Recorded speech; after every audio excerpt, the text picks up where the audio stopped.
ನೋಡ್ತೀನಿ, ನೀವು ನೋಡಿ ಮಕ್ಕಳೇ, ನೀವು ನೋಡಿದ್ರೆ ನಾನು ನೋಡ್ದಂಗೆ.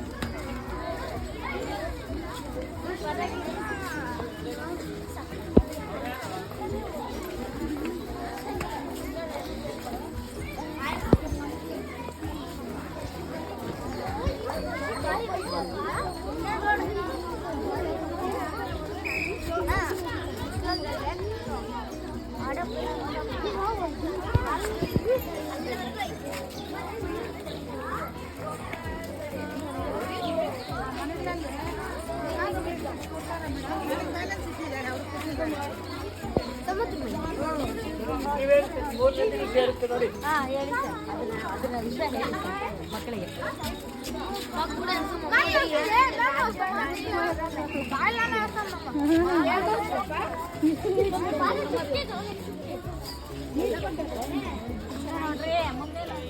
ಬನ್ನಿ ಬನ್ನಿ ಬನ್ನಿ ಬನ್ನಿ ಬನ್ನಿ.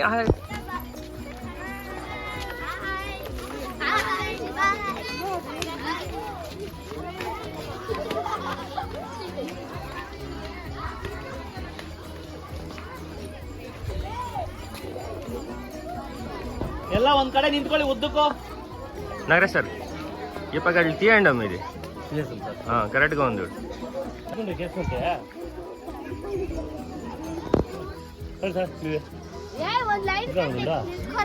ನಿಜವಾಗ್ಲೂ ಇಟ್ಕೊಂಡ ಸರ್, ನಮ್ಮ ಫೋನ್ ಟೈಮ್ ಸರ್ ಹೋಗುತ್ತೆ.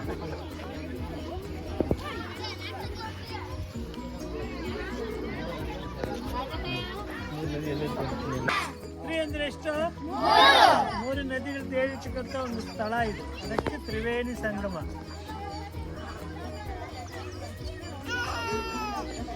ಸೂರ್ಯ ಹೋಗ್ತಾ ನೋಡಿ ಚೆನ್ನಾಗಿ.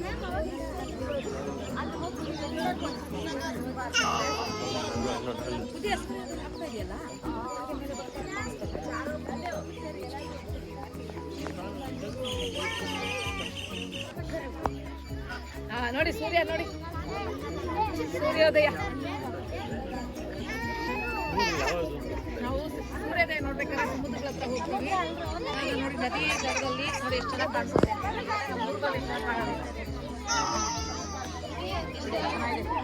ಪರಿಸರ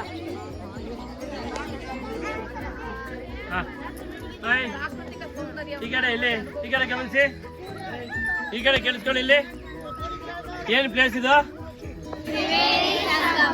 ಅಂದ್ರೆ ಏನು? ಶ್ರೀ ಅಂದ್ರೆ 3, ಸಂಗಮ ಅಂದ್ರೆ ಸೇರೋದು. ಎಲ್ಲೆಲ್ಲಿಂದ ಬರ್ತಾ ಇದೆ ನೋಡಿ ಒಂದ್ಸಲ. ಯಾವ ಕಡೆಯಿಂದ ಬರ್ತಾ ಇದೆ ನೋಡಿ. ಒಂದ್ ಈ ಕಡೆಯಿಂದ ಬರ್ತಾ ಇದೆಯಾ? ಒಂದ್ ಈ ಕಡೆಯಿಂದ ಬರ್ತಾ ಇದೆ ನೋಡಿ. ಇಲ್ಲಿ ಇನ್ನೊಂದು ಈ ಕಡೆಯಿಂದ ಬರ್ತಾ ಇದೆ.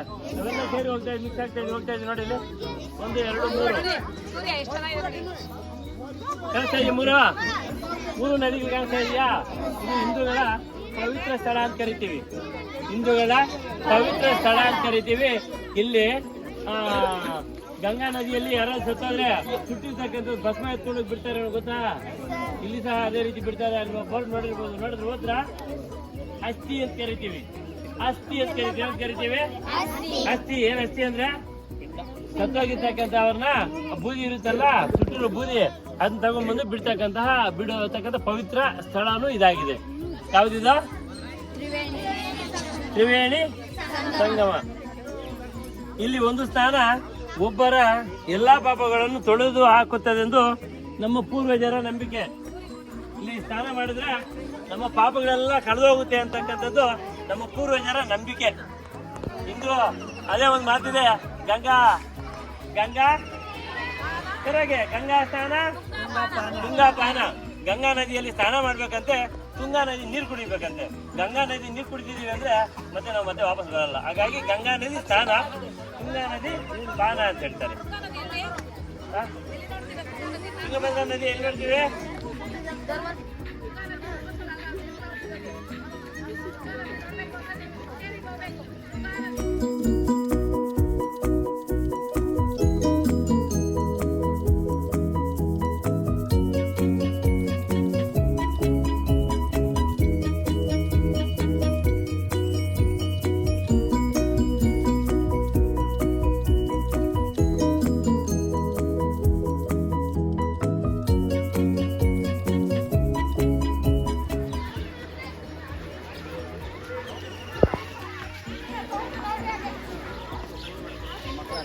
ಇಲ್ವಲ್ಲ ಮೇಡಮ್